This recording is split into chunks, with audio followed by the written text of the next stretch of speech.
Selamat pagi para pendengar Blessing Morning.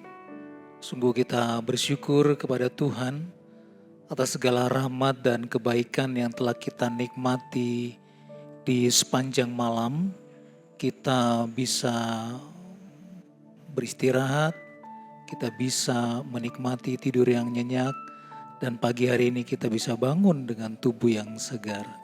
Dan atas kemurahan Tuhan, kita akan menjalani segala kegiatan kita di hari ini. Karena itu sebelum kita memulai seluruh kegiatan kita, saya mengajak Bapak Ibu pendengar Blessing Morning untuk merenungkan satu bagian firman Tuhan yang saya ambil dari 2 Timotius pasal yang keempat ayat yang kedua. Demikianlah firman Tuhan. Beritakanlah firman, siap sedialah, baik atau tidak baik waktunya.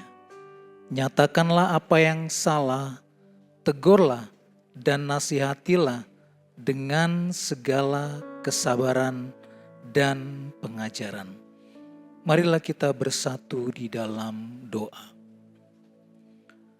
Bapa Surgawi, kami sangat bersyukur karena Bapa sudah memberikan kesempatan kepada kami di pagi hari ini untuk bisa menikmati nafas yang segar, tubuh yang sehat, dan kami menyadari kami sangat membutuhkan Tuhan Yesus dalam seluruh kegiatan yang akan kami lakukan di sepanjang hari ini.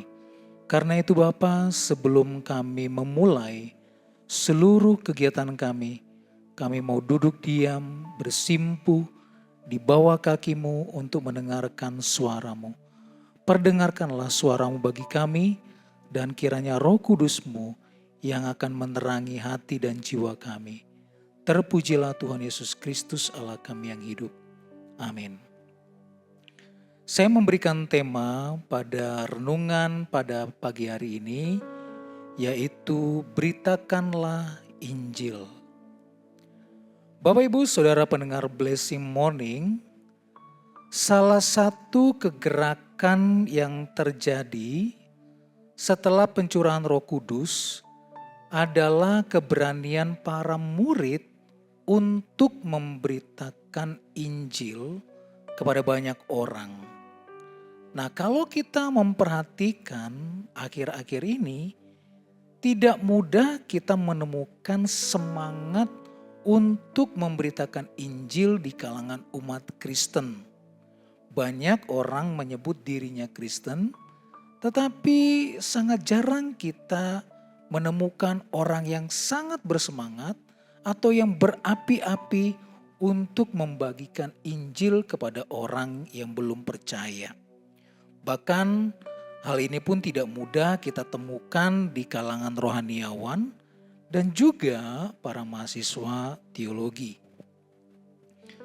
Pertanyaannya adalah mengapa tidak mudah menemukan semangat untuk memberitakan Injil di kalangan umat kita? Saya berpikir tentu banyak faktor dan alasan yang dapat kita berikan.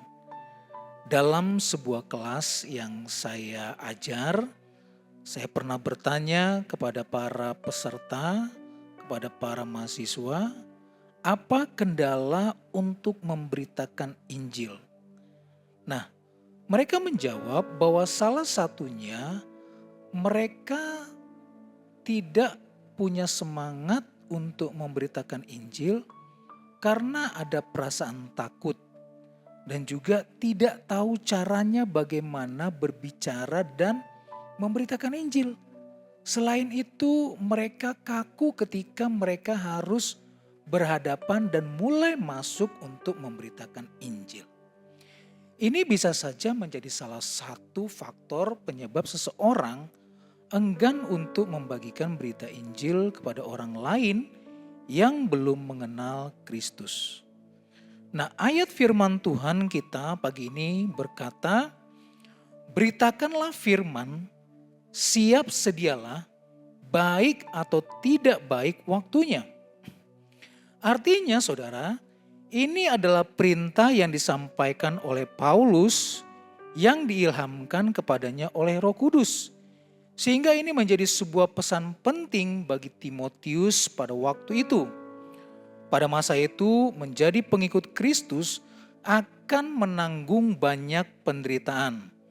Itu sebabnya sekalipun dalam kondisi yang tidak nyaman karena mereka mengalami banyak penderitaan, Paulus menekankan kepada anak rohaninya, yaitu Timotius, untuk memberitakan firman Tuhan, baik atau tidak baik waktunya. Kenapa? Karena belum tentu ada kesempatan lagi untuk membagikan berita Injil kepada orang lain. Dengan kata lain, fokus dan arah tujuan kehidupan manusia, atau dalam hal ini Timotius, diarahkan kepada Kristus, bukan pada situasi penderitaan yang dialami. Nah, saudara pendengar Blessing Morning, demikian juga dengan kita. Allah menghendaki kita untuk membagikan berita Injil kepada orang-orang yang belum mengenal kebenaran, sebab hanya Yesus satu-satunya kebenaran yang dapat memerdekakan manusia dari dosa. Ada begitu banyak orang yang gelisah saat ini. Tekanan ekonomi, pekerjaan yang morat-marit, permasalahan rumah tangga, dan lain-lain itu sering membuat mereka lelah menjalani hidup. Maka ini adalah kesempatan terbaik bagi kita untuk menceritakan karya Allah di dalam hidup Bapak Ibu pendengar Blessing Morning. Pertanyaannya adalah, apakah Bapak Ibu mau membagikan berita Injil itu kepada orang-orang yang belum mengenal siapa kebenaran itu? Dan kalau Bapak Ibu mau, mintalah pimpinan Roh Kudus yang akan mengurapi dan memberikan Bapak Ibu hikmat untuk membagikan kebenaran di dalam Yesus Kristus. Amin. Marilah kita bersatu di dalam doa. Bapa Surgawi, terima kasih karena Bapa mengingatkan kami tentang esensi kami sebagai seorang murid, yaitu menjalankan amanat agung-Mu untuk memberitakan kebenaran-Mu, memberitakan siapa Dikau sesungguhnya, bahwa Dikau adalah juru selamat umat manusia yang telah menebus kami dari dosa dan yang telah memahkotai kami dengan kasih dan kemuliaan. Terima kasih untuk firman-Mu Tuhan di pagi hari ini. Kami bersyukur bahwa Allah senantiasa menolong kami. Ketika kami bertemu dengan orang-orang yang belum mengenal siapa Dikau, tolong kami, berikanlah kepada kami keberanian, berikanlah kepada kami hikmat untuk membagikan berita Injil itu kepada mereka. Terima kasih Bapa, terpujilah nama-Mu, di dalam nama Tuhan Yesus Kristus kami berdoa dan bersyukur. Saudara, kita sudah mendengarkan firman Tuhan, arahkanlah hati dan pikiranmu kepada Tuhan dan terimalah berkat Dia. Tuhan memberkati engkau dan melindungi engkau. Tuhan menyinari engkau dengan wajah-Nya dan memberi engkau kasih karunia. Tuhan menghadapkan wajah-Nya kepadamu dan memberi engkau damai sejahtera. Kiranya kasih karunia dari Allah Bapa dan cinta kasih dari Tuhan kita Yesus Kristus, serta persekutuan dengan Roh Kudus yang akan memberkati kita dari saat ini sampai selama-lamanya. Amin. Selamat pagi dan Tuhan Yesus memberkati.